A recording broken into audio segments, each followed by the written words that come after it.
অন্তর্বর্তীকালীন সরকার এখনো যেই জায়গায় আটকে আছে, আমাদের সিন্ডিকেট গুলো ভাঙতে হবে। এখনো কেন আমরা শুনবো এক হাত থেকে আরেক হাতে সিন্ডিকেট গিয়েছে?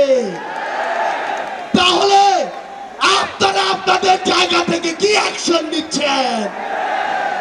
এক হাত থেকে যদি আরেক হাতে সিন্ডিকেট যায়, তাহলে সেই হাত আপনারা ভেঙে দিচ্ছেন না কেন?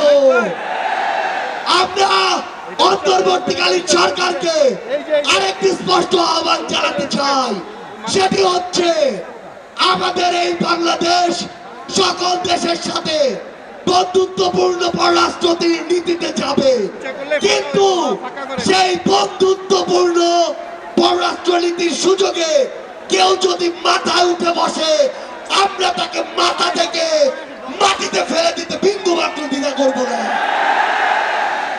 আমরা স্পষ্ট করে একটি কথা বলতে চাই, যে খুনিরা এই দেশের বাইরে, এই দেশের মানুষের ঘামের হাজার হাজার কোটি টাকা পাচার করেছে, সেই টাকা ফিরিয়ে আনতে হবে।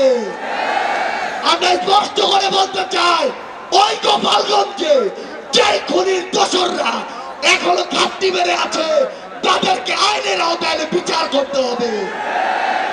গোপালগঞ্জে এখনো কিভাবে আমাদের এই অভ্যুত্থানের যোদ্ধাদের উপরে হামলা হয়, আমরা প্রশাসনকে, পুলিশকে স্পষ্টভাবে বলতে চাই, পুরো বাংলাদেশে আমাদের এই যোদ্ধাদের, ফ্যাসিস্ট বিরোধী আন্দোলনকারীদের নিরাপত্তা যদি না দিতে পারেন, তাহলে ওই চেয়ারে কোন আইন শৃঙ্খলা রক্ষাকারী বাহিনীর বসে থাকার কোন অধিকার নেই।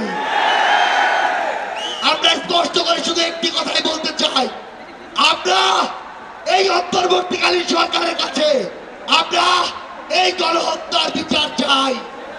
আমরা সিন্ডিকেট থেকে আমাদের মানুষের মুক্তি চাই। আমরা পাচারকৃত অর্থ ফেরত চাই। আমরা দ্রব্যমূল্য নিয়ন্ত্রণ করে মানুষের স্বস্তি চাই। আমরা আহত যোদ্ধাদের সুচিকিৎসা চাই। পরিশেষে শুধু একটি কথাই বলবো, যে শব্দ নিয়ে এত মানুষ রক্ত দিয়েছে, এত মানুষ জীবন দিয়েছে, যে কেউ সেই সচিবালয়ে বসে হোক, পুলিশে বসে হোক, অন্য কোথাও বসে হোক, যদি সেই শব্দের সাথে, স্পিরিটের সাথে বিন্দুমাত্র বিশ্বাসঘাতকতা করার চেষ্টা করে, তাকে সমূলে উৎপাটিত করতে হবে। আমাদের সামনে এখনো খুনিরা, খুনিদের দোসররা এখন উন্মুক্ত ভাবে চলাফেরা করে।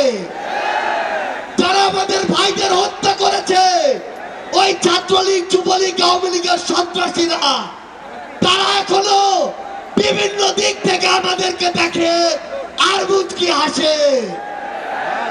এই খুনিদের বিচার হতে হবে কিনা,